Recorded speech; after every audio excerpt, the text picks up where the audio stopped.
আসসালামু আলাইকুম রহমতুল্লাহ। সম্মানিত ভিউয়ার্স, আপনি কি অনেক বেশি বিপদ আপদ, বালা মুসিবত, দুঃখ কষ্ট, দুশ্চিন্তা, পেরেশানি, অভাব অনটন, দারিদ্রতা ও ঋণের মধ্যে আছেন এবং আপনার কি অনেক বেশি টাকা পয়সা ধন সম্পদের প্রয়োজন? তাহলে আপনি সকালে ফজরের নামাজের পর সূরা ইখলাস ও ইস্তেগফারের এই গোপন আমলটি করুন। ইনশাআল্লাহ আল্লাহ তাআলা আপনার সকল বিপদ আপদ, বালা মুসিবত, দুঃখ কষ্ট, দুশ্চিন্তা, পেরেশানি, অভাব অনটন, দারিদ্রতা ও ঋণ দূর করে দিবেন এবং আল্লাহ পাক রব্বুল আলামিন আপনাকে গায়বীভাবে অনেক টাকা পয়সা ধন সম্পদ দিয়ে সাহায্য করবেন। যেভাবে আল্লাহ তাআলা আকাশ থেকে গায়বীভাবে স্বর্ণমুদ্রা, ধন সম্পদ পাঠিয়ে হযরত আইয়ুব আলাইহিস সালামকে এবং অনেক সাহাবায়ে কেরামদেরকে সাহায্য করেছিলেন। সম্মানিত ভিউয়ার্স, সূরা ইখলাস ও ইস্তেগফারের কোন আমলটি করিলে আল্লাহ তাআলা আপনাকে এ সকল পুরস্কারগুলি দান করবেন এবং হযরত আইয়ুব আলাইহিস সালাম কোন আমল করার কারণে, কি দোয়া পাঠ করার কারণে আল্লাহ তাআলা আকাশ থেকে গায়বীভাবে স্বর্ণমুদ্রা, ধন সম্পদ পাঠিয়ে সাহায্য করেছিলেন, সেই আমলটি সম্পর্কে জানতে চাইলে ভিডিওটি স্কিপ না করে সম্পূর্ণ ভিডিওটি মনোযোগ দিয়ে দেখতে থাকুন। আর ভিডিওটি ভালো লাগলে লাইক, কমেন্ট, শেয়ার করে চ্যানেলটি সাবস্ক্রাইব করে আমাদের পাশে থাকুন। সম্মানিত ভিউয়ার্স, আপনি যদি সকালে ফজর নামাজের পর সূরা ইখলাস ও ইস্তেগফার এই নিয়মে পাঠ করে আমল করেন, তাহলে ইনশাআল্লাহ অল্প কিছুদিনের মধ্যে আল্লাহ তাআলা আপনার সকল অভাব অনটন, দারিদ্রতা ও ঋণ দূর করে দিবেন এবং আল্লাহ পাক রব্বুল আলামিন আপনাকে গায়বীভাবে অনেক টাকা পয়সা ধন সম্পদ দিয়ে সাহায্য করবেন। এমনকি এক সাহাবী নিজেও সূরা ইখলাসের আমল করার ফলে অল্প কিছুদিনের মধ্যে অভাব অনটন, দারিদ্রতা থেকে মুক্ত হয়ে অনেক টাকা পয়সা ধন সম্পদের মালিক হয়ে গিয়েছিল। সুবহানাল্লাহ। আর এটা কোনো সাধারণ আমল নয়, বরং স্বয়ং রাসূল সাল্লাল্লাহু আলাইহি ওয়াসাল্লাম নিজে সাহাবায়ে কেরামদেরকে সূরা ইখলাসের আমল শিখিয়েছিলেন। সম্মানিত ভিউয়ার্স, এখন আমি আপনাদেরকে জানিয়ে দেব হযরত আইয়ুব আলাইহিস সালাম কোন আমল করার কারণে এবং কী দোয়া পাঠ করার কারণে আল্লাহ তাআলা আকাশ থেকে গায়বীভাবে স্বর্ণমুদ্রা, ধন সম্পদ পাঠিয়ে সাহায্য করেছিলেন। হাদিস শরীফের মধ্যে বলা হয়েছে, হযরত আইয়ুব আলাইহিস সালামের দুইটি উঠান ছিল। একটি ছিল গম শুকানোর জন্য আর অন্যটি ছিল যব শুকানোর জন্য। মহান আল্লাহ তাআলা সেই দুইটি উঠানের উপর 2 খণ্ড মেঘমালা পাঠালেন। এক খণ্ড মেঘমালা সেই গমের উঠানে এমনভাবে স্বর্ণ ফেলল যে সেটি পূর্ণ হয়ে গেল। সুবহানাল্লাহ। অন্য মেঘমালাটি অপর উঠানের মধ্যে এমনভাবে রৌপ্য বর্ষণ করল যে সেটিও পূর্ণ হয়ে গেল। সুবহানাল্লাহ। আল্লাহু আকবার। সহিহ ইবনে হিব্বান হাদিস নং 2898। এছাড়াও অন্য এক হাদিসে বলা হয়েছে, আল্লাহর পক্ষ থেকে ঝাঁকে ঝাঁকে স্বর্ণের পঙ্গপাল আইয়ুব আলাইহিস সালামের নিকট এসেছিলেন এবং তিনি সেগুলি সংগ্রহ করেছিলেন। রাসূল সাল্লাল্লাহু আলাইহি ওয়াসাল্লাম বলেন, একবার হযরত আইয়ুব আলাইহিস সালাম গোসল করতেছিলেন। এমন্ত অবস্থায় এক ঝাঁক স্বর্ণের পঙ্গপাল তার উপর পড়তে শুরু করেন এবং তিনি সেগুলি মুঠি মুঠি করে তার কাপড়ে জমা করছিলেন। সুবহানাল্লাহ। আল্লাহু আকবার। বুখারী শরীফ হাদিস নং 7493। সম্মানিত ভিউয়ার্স, সূরা ইখলাস পবিত্র কোরআন মাজিদের খুবই ক্ষুদ্রতম একটি সূরা। আমি আশা করছি আপনারা সকলেই সূরাটি জানেন। তারপরেও আমি সহিশুদ্ধভাবে আপনাদেরকে সূরা ইখলাস পাঠ করে শোনাবো। ইনশাআল্লাহ আপনারা আমার থেকে শুনে শুনে সহিশুদ্ধভাবে সূরা ইখলাস মুখস্থ করে নেবেন। কারণ সূরা ইখলাসের এই আমলটি করার জন্য অবশ্যই আপনাদেরকে সূরা ইখলাস সহিশুদ্ধভাবে পাঠ করতে হবে। তাই আপনারা আমার থেকে শুনে শুনে সহিশুদ্ধভাবে সূরা ইখলাস মুখস্থ করে নেবেন। আউযু বিল্লাহি মিনাশ শাইতানির রাজীম। বিসমিল্লাহির রহমানির রহিম। কুল হুয়াল্লাহু আহাদ, আল্লাহুস সামাদ, লাম ইয়ালিদ ওয়া লাম ইউলাদ ওয়া লাম ইয়াকুল লাহু কুফুয়ান আহাদ। সাদাকাল্লাহুল আযীম। সম্মানিত ভিউয়ার্স, সূরা ইখলাসের আমলটি করার জন্য আপনাদেরকে বেশি কিছু করতে হবে না। শুধু আমি যে নিয়ম বলে দিব সেই নিয়মে আপনারা পবিত্র কোরআন মাজিদের এই ছোট্ট সূরা অর্থাৎ সূরা ইখলাস ও ইস্তেগফার পাঠ করে আমল করবেন। তাহলে ইনশাআল্লাহ অল্প কিছুদিনের মধ্যে আল্লাহ তাআলা আপনাদের সকল অভাব অনটন, দারিদ্রতা ও ঋণ দূর করে দিবেন এবং আল্লাহ পাক রব্বুল আলামিন আপনাদেরকে গায়বীভাবে অনেক টাকা পয়সা ধন সম্পদ দিয়ে সাহায্য করবেন। তবে মনে রাখতে হবে, প্রতিটি আমল করার জন্য অবশ্যই আল্লাহর উপর এবং আল্লাহর কোরআনের উপর দৃঢ় বিশ্বাস রাখতে হবে। তবেই আপনি আমলটি করে রেজাল্ট পাবেন এবং উপকৃত হবেন। অন্যথায় আপনারই আমল বৃথা হয়ে যাবে। কারণ আল্লাহ তাআলা বলেন, আমি এই কোরআন সৃষ্টি করেছি মুমিনদের শেফার জন্য। আর যারা আল্লাহর উপর বিশ্বাস রাখে, আল্লাহর উপর ভরসা করে, তাদের জন্য আল্লাহই যথেষ্ট। আল্লাহ তাআলা তাদের মনের সকল ইচ্ছা পূর্ণ করবেনই। সুবহানাল্লাহ। তাই আমলটি করার জন্য অবশ্যই আপনাদেরকে মনে প্রাণে বিশ্বাস রাখতে হবে যে আমি এই আমলটি করার ফলে আল্লাহ তাআলা আমাকে গায়বীভাবে টাকা পয়সা ধন সম্পদ দিয়ে সাহায্য করবেন, যেভাবে আল্লাহ তাআলা তার নবী হযরত আইয়ুব আলাইহিস সালামকে এবং অনেক সাহাবায়ে কেরামদেরকে গায়বীভাবে টাকা পয়সা ধন সম্পদ দিয়ে সাহায্য করেছিলেন। সুবহানাল্লাহ। সম্মানিত ভিউয়ার্স, এখন আমি আপনাদেরকে সূরা ইখলাসের কিছু বিশেষ ফজিলত সম্পর্কে কোরআন এবং হাদিস থেকে জানিয়ে দেব, যে ফজিলতগুলি সম্পর্কে জানলে আপনারা বুঝতে পারবেন যে সূরা ইখলাস কতটা গুরুত্বপূর্ণ এবং মর্যাদাপূর্ণ একটি সূরা। এক সাহাবী যুদ্ধের ময়দানে নামাজের ইমামতি করার সময় বারবার সূরা ইখলাস পাঠ করেন। অন্য সাহাবীরা যুদ্ধ থেকে ফিরে এসে রাসূল সাল্লাল্লাহু আলাইহি ওয়াসাল্লামকে এই বিষয়টি সম্পর্কে অবগত করেন। রাসূল সাল্লাল্লাহু আলাইহি ওয়াসাল্লাম তাদেরকে বললেন, তোমরা তাকে গিয়ে জিজ্ঞেস করো কেন সে এরূপ করেছে। সাহাবীরা যখন তাকে জিজ্ঞেস করলেন, তখন সেই সাহাবী জানালেন, এই সূরায় আল্লাহর গুণাবলী বর্ণিত হয়েছে, তাই আমি সূরাকে ভালোবাসি। অতঃপর সাহাবীরা যখন রাসূল সাল্লাল্লাহু আলাইহি ওয়াসাল্লামের কাছে গিয়ে এই কথা বললেন, তখন রাসূল সাল্লাল্লাহু আলাইহি ওয়াসাল্লাম তাদেরকে বললেন, তোমরাও তাকে গিয়ে বলো আল্লাহ তাআলাও তাকে ভালোবাসেন। সুবহানাল্লাহ। আল্লাহু আকবার। বুখারী শরীফ হাদিস নং 7375। সম্মানিত ভিউয়ার্স, একটু চিন্তা করে দেখুন, যে ব্যক্তিকে স্বয়ং আল্লাহ তাআলা নিজে ভালোবাসেন, আল্লাহ তাআলা নিজে পছন্দ করেন, সে ব্যক্তির কি আর কোনো বিপদ আপদ, বালা মুসিবত, দুঃখ কষ্ট, পেরেশানি, অভাব অনটন, দারিদ্রতা ও ঋণ থাকতে পারে? কখনোই না।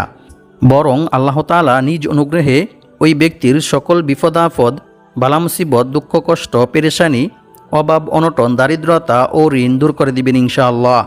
তাই আপনারা আজকের ভিডিও থেকে সূরা ইখলাস ও ইস্তেগফারের এই মূল্যবান আমলটি শিখে নিয়ে ইনশাআল্লাহ অবশ্যই আমলটি করার চেষ্টা করবেন। অন্য এক হাদিসে বলা হয়েছে, রাসূল সাল্লাল্লাহু আলাইহি ওয়াসাল্লামের কাছে একবার এক সাহাবী এসে বললেন, হে আল্লাহর রাসূল সাল্লাল্লাহু আলাইহি ওয়াসাল্লাম, আমি সূরা ইখলাসকে ভালোবাসি। তখন রাসূল সাল্লাল্লাহু আলাইহি ওয়াসাল্লাম তাকে বললেন, এ ভালোবাসা তোমাকে জান্নাতে প্রবেশ করাবে। সুবহানাল্লাহ। বুখারী শরীফ হাদিস নং 774। অন্য এক হাদিসে বলা হয়েছে, আবু হুরায়রা রাদিয়াল্লাহু তাআলা আনহু থেকে বর্ণিত, তিনি বলেন, আমি রাসূল সাল্লাল্লাহু আলাইহি ওয়াসাল্লামের সাথী ছিলাম। এমন সময় এক ব্যক্তি সূরা ইখলাস তিলাওয়াত করতেছিল। রাসূল সাল্লাল্লাহু আলাইহি ওয়াসাল্লাম তার তিলাওয়াত শুনে বললেন, ওয়াজিব হয়ে গেছে। আমি জিজ্ঞেস করলাম, কি ওয়াজিব হয়ে গেছে হে আল্লাহর রাসূল সাল্লাল্লাহু আলাইহি ওয়াসাল্লাম? তিনি বললেন, জান্নাত। সুবহানাল্লাহ। মুয়াত্তা মালিক হাদিস নং 257। সম্মানিত ভিউয়ার্স, এখন আমি আপনাদেরকে জানিয়ে দেব সূরা ইখলাস কী নিয়মে পাঠ করে আমল করিলে আল্লাহ তাআলা আপনার 50 বছরের গুনাহ ক্ষমা করে দিবেন। সুবহানাল্লাহ। রাসূল সাল্লাল্লাহু আলাইহি ওয়াসাল্লাম বলেন, যে ব্যক্তি প্রতিদিন 200 বার সূরা ইখলাস পাঠ করে আমল করবে, তার 50 বছরের গুনাহ ক্ষমা করে দেওয়া হবে। সুবহানাল্লাহ। তবে ঋণ থাকলে তা মাফ হবে না। নাউযু বিল্লাহি মিন যালিক। তিরমিজি শরীফ হাদিস নং 2898। সম্মানিত ভিউয়ার্স, ঋণ হচ্ছে এরকম মারাত্মক একটি জঘন্য কাজ যে মানুষ যখন ঋণগ্রস্ত হয়ে যায় তখন তার আর কোনো কিছুই ভালো লাগে না। তখন সে ঋণের চিন্তায় পেরেশানিতে অসুস্থ হয়ে পড়ে। তাই সে দ্রুত ঋণ থেকে মুক্ত হতে চায়। আর দ্রুত ঋণ থেকে মুক্ত হওয়ার জন্য সেই ব্যক্তি অনেক অবৈধ পন্থায় টাকা পয়সা উপার্জন করতে চায়। চুরি ডাকাতি, মিথ্যা কথা সহ অসংখ্য অগণিত খারাপ কাজের মধ্যে লিপ্ত হয়ে যায়। কারণ মানুষের যখন ঋণ থাকে তখন তার আর কোনো কিছুই ভালো লাগে না। সুতরাং আজকের ভিডিওতে আমি আপনাদেরকে সূরা ইখলাস ও ইস্তেগফারের এমন একটি মূল্যবান আমল শিখিয়ে দেব, যে আমলটি করিলে আল্লাহ তাআলা আপনার পাহাড় পরিমাণ ঋণ পরিশোধ করার ব্যবস্থা করে দিবেন। সুবহানাল্লাহ। তাই ভিডিওটি না টেনে সম্পূর্ণ ভিডিওটি মনোযোগ দিয়ে দেখতে থাকুন। অন্য এক হাদিসে বলা হয়েছে, রাসূল সাল্লাল্লাহু আলাইহি ওয়াসাল্লাম বলেন, যে ব্যক্তি কুল হুয়াল্লাহু আহাদ সূরা ইখলাস শেষ পর্যন্ত 10 বার পাঠ করবে, আল্লাহ তাআলা সেই ব্যক্তির জন্য জান্নাতে একটি মহল অর্থাৎ একটি ঘর নির্মাণ করে দিবেন। সুবহানাল্লাহ। অপর এক হাদিসে বলা হয়েছে, আবু সাঈদ খুদরি রাদিয়াল্লাহু তাআলা আনহু থেকে বর্ণিত, তিনি বলেন, এক ব্যক্তি অন্য এক ব্যক্তিকে রাতে বারবার সূরা ইখলাস পাঠ করতে শুনেন। অতঃপর সকাল হলে ওই ব্যক্তি রাসূল সাল্লাল্লাহু আলাইহি ওয়াসাল্লামকে এই বিষয়টি সম্পর্কে অবগত করেন। রাসূল সাল্লাল্লাহু আলাইহি ওয়াসাল্লাম তার একথা শুনে বললেন, ওই সত্তার শপথ যার হাতে আমার প্রাণ, অবশ্যই এই সূরা অর্থাৎ সূরা ইখলাস পবিত্র কোরআন মাজিদের 1/3 সমান। সুবহানাল্লাহ, আল্লাহু আকবার। বুখারী শরীফ হাদিস নং 5013। অর্থাৎ যে ব্যক্তি সূরা ইখলাস 3 বার পাঠ করবে তার আমলনামায় 1 খতম কোরআন তিলাওয়াত করার সওয়াব লেখা হবে। সুবহানাল্লাহ। সম্মানিত ভিউয়ার্স, সূরা ইখলাসের এ সকল ফজিলত শুনে বুঝতেই পারতেছেন যে সূরা ইখলাস কতটা গুরুত্বপূর্ণ এবং ফজিলতপূর্ণ একটি সূরা। তাই আপনারা যদি আমার বলা নিয়ম মেনে সঠিকভাবে সূরা ইখলাস ও ইস্তেগফার এই নিয়মে পাঠ করে আমল করেন, তাহলে ইনশাআল্লাহ অল্প কিছুদিনের মধ্যে আল্লাহ তাআলা আপনাদের সকল অভাব অনটন, দারিদ্রতা ও ঋণ দূর করে দিবেন এবং আল্লাহ পাক রব্বুল আলামিন আপনাদেরকে গায়বীভাবে অনেক টাকা পয়সা ধন সম্পদ দিয়ে সাহায্য করবেন। এমনকি এক সাহাবী নিজেও সূরা ইখলাসের আমল করার ফলে অল্প কিছুদিনের মধ্যে অভাব অনটন, দারিদ্রতা থেকে মুক্ত হয়ে অনেক টাকা পয়সা ধন সম্পদের মালিক হয়ে গিয়েছিল। সুবহানাল্লাহ। সম্মানিত ভিউয়ার্স, সূরা ইখলাসের আমলটি করার জন্য অবশ্যই আপনাদেরকে সকালে ফজরের নামাজ জামাতের সহিত আদায় করতে হবে, আর মেয়েরা ঘরেই আদায় করবেন। তারপর অজু অবস্থায় পাক পবিত্র পরিষ্কার পরিচ্ছন্ন একটি জায়গায় বসে আমলটি করবেন। আমলটি করার জন্য প্রথমে আপনাদেরকে একটি বিশেষ দুরূদ শরীফ পাঠ করতে হবে, কারণ হযরত ওমর বিন খাত্তাব রাদিয়াল্লাহু তাআলা আনহু বলেন, নিশ্চয়ই বান্দার কোনো দোয়া বা আমল আল্লাহ তাআলার দরবারে ততক্ষণ পর্যন্ত পৌঁছায় না যতক্ষণ পর্যন্ত না বান্দা তার নবীর প্রতি দুরূদ পাঠ না করে। অর্থাৎ যে কোনো দোয়া বা আমল করার পূর্বে রাসূল সাল্লাল্লাহু আলাইহি ওয়াসাল্লামের উপর দুরূদ পাঠ না করিলে সেই দোয়া বা আমল আল্লাহ তাআলার দরবারে পৌঁছায় না। তা আসমান ও জমিনের মধ্যবর্তী স্থানে আল্লাহ তাআলা ঝুলন্ত অবস্থায় আড়াল করে রেখে দেন। নাউযু বিল্লাহি মিন যালিক। তাই প্রথমে আপনাদেরকে একটি বিশেষ দুরূদ শরীফ পাঠ করতে হবে, তারপর বিশেষ 3টি ইস্তেগফার পাঠ করতে হবে। কারণ ইস্তেগফার পাঠ করিলে যে শুধু গুনাহ মাফ হয় এমনটা নয়, বরং আল্লাহ তাআলা বান্দার তাওবা ইস্তেগফারের মধ্যে রেখেছেন অসংখ্য অগণিত উপকার ও পুরস্কার। ইস্তেগফার পাঠ করিলে আল্লাহ তাআলা বান্দার প্রতি কী পরিমাণ খুশি হন এবং বান্দাকে কী পরিমাণ পুরস্কার দান করেন তা আপনারা জানলে অবাক হয়ে যাবেন। ইস্তেগফার পাঠ করিলে আল্লাহ তাআলা বান্দাকে কি কি পুরস্কার দান করেন সেই সম্পর্কে আল্লাহ তাআলা পবিত্র কোরআনের মধ্যে বলেন, আর যে ব্যক্তি আল্লাহকে ভয় করবে আল্লাহ তাআলা তার সমস্ত সমস্যা থেকে উত্তরণের পথ বের করে দিবেন, আর তাকে এমন জায়গা থেকে রিজিক দান করবেন যা সে কল্পনাও করতে পারবে না। অর্থাৎ তার ধারণার বাইরে থেকে গায়বীভাবে আল্লাহ তাআলা তার রিজিকের ব্যবস্থা করে দিবেন। সুবহানাল্লাহ। আর যে ব্যক্তি আল্লাহর উপর ভরসা করবে তার জন্য তিনিই যথেষ্ট হবেন, নিশ্চয়ই আল্লাহ তাআলা তার সমস্ত ইচ্ছা পূর্ণ করবেনই। সুবহানাল্লাহ, আল্লাহু আকবার। সূরাতুত তালাক আয়াত নং 2 থেকে 3। সম্মানিত ভিউয়ার্স, আল্লাহ তাআলাকে ভয় করার সর্বোত্তম মাধ্যম হচ্ছে তাওবা ইস্তেগফার করা, ক্ষমা প্রার্থনা করা। বান্দার দ্বারা ইচ্ছায় কিংবা অনিচ্ছায় কোনো গুনাহ সংঘটিত হয়ে গেলে বান্দা যদি আল্লাহর ভয়ে, আল্লাহর আযাবের ভয়ে আল্লাহ তাআলার নিকট তাওবা ইস্তেগফার করে ক্ষমা প্রার্থনা করে, তাহলে আল্লাহ তাআলা অনেক খুশি হন এবং আল্লাহ তাআলা বান্দার প্রতি খুশি হয়ে বান্দাকে অসংখ্য অগণিত পুরস্কার দান করেন। রাসূল সাল্লাল্লাহু আলাইহি ওয়াসাল্লাম বলেছেন, যে ব্যক্তি বেশি বেশি তাওবা ইস্তেগফার পাঠ করবে আল্লাহ তাআলা তার সমস্ত সমস্যা থেকে উত্তরণের পথ বের করে দিবেন। তার সমস্ত বিপদ আপদ, বালা মুসিবত, দুঃখ কষ্ট, পেরেশানি, অভাব অনটন, দারিদ্রতা দূর করে দিবেন এবং আল্লাহ পাক রব্বুল আলামিন তাকে এমন জায়গা থেকে রিজিক দান করবেন যা সে কল্পনাও করতে পারবে না। অর্থাৎ অকল্পনীয় উৎস থেকে গায়বীভাবে আল্লাহ তাআলা তার রিজিকের ব্যবস্থা করে দিবেন। সুবহানাল্লাহ, আল্লাহু আকবার। সুনানে আবু দাউদ হাদিস নং 1518। আর আল্লাহ তাআলার উপর ভরসা করার সর্বোত্তম মাধ্যম হচ্ছে বিপদ আপদ, বালা মুসিবত, দুঃখ কষ্ট, দুশ্চিন্তা, পেরেশানি, অভাব অনটন, দারিদ্রতা সর্ব অবস্থায় আল্লাহর উপর ভরসা করতে হবে। আল্লাহ ব্যতীত অন্য কারো উপর ভরসা করা যাবে না। এমনকি রাসূল সাল্লাল্লাহু আলাইহি ওয়াসাল্লাম বলেছেন, অন্য কারো কাছে নিজের অভাব ও সমস্যার কথাও বলা যাবে না, বরং রিজিক বৃদ্ধি হওয়ার এবং বিপদ আপদ, বালা মুসিবত, দুঃখ কষ্ট, পেরেশানি, অভাব অনটন, দারিদ্রতা ও ঋণ থেকে মুক্ত হওয়ার যে সকল দোয়া ও আমল রয়েছে সেগুলির মাধ্যমে আল্লাহ তাআলার নিকট দোয়া করে সাহায্য চাইতে হবে। তবেই আল্লাহ তাআলা আপনার সকল অভাব অনটন, দারিদ্রতা ও ঋণ দূর করে দিবেন ইনশাআল্লাহ। সম্মানিত ভিউয়ার্স, এখন আমি আপনাদেরকে জানিয়ে দেব সূরা ইখলাস ও ইস্তেগফারের কোন আমলটি করিলে আল্লাহ তাআলা আপনার সকল বিপদ আপদ, বালা মুসিবত, দুঃখ কষ্ট, দুশ্চিন্তা, পেরেশানি, অভাব অনটন, দারিদ্রতা ও ঋণ দূর করে দিবেন এবং আল্লাহ পাক রব্বুল আলামিন আপনাকে গায়বীভাবে অনেক টাকা পয়সা ধন সম্পদ দিয়ে সাহায্য করবেন। সম্মানিত ভিউয়ার্স, সূরা ইখলাসের আমলটি প্রথমত দুইটি নিয়মে করা যায়। প্রথম যে নিয়মটি রয়েছে সেটি হচ্ছে, এক সাহাবী রাসূল সাল্লাল্লাহু আলাইহি ওয়াসাল্লামের কাছে এসে দারিদ্রতার অভিযোগ করলেন। রাসূল সাল্লাল্লাহু আলাইহি ওয়াসাল্লাম তাকে বললেন, যখন তুমি ঘরে প্রবেশ করবে তখন সালাম দিবে, অতঃপর একবার সূরা ইখলাস পাঠ করবে। ওই সাহাবী রাসূল সাল্লাল্লাহু আলাইহি ওয়াসাল্লামের কথা মতো সূরা ইখলাসের আমল করার ফলে অল্প কিছুদিনের মধ্যে আল্লাহ তাআলা তার সকল অভাব অনটন, দারিদ্রতা দূর করে দিয়েছিলেন। সুবহানাল্লাহ। কুরতুবী শরীফ।